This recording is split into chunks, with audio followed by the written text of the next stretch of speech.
Large workflows are hard to scan when you need to find one value, one tag, or one step used in multiple places.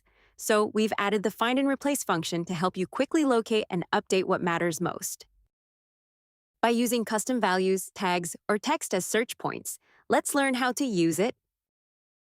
Head to the Workflows tab inside the Automation section and access any already existing workflow. Click Find, or press Alt+F for Windows or Option+F for Mac.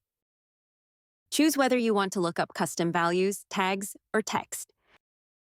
Enter what you want to find and move through the results. This feature makes it easy to find specific actions, allowing you to add, edit, remove actions, and replace custom values or tags with your desired value, helping you manage your builds efficiently with minimal space for confusion.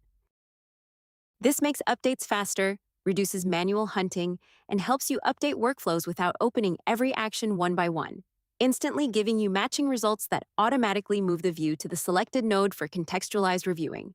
We hope you enjoy it.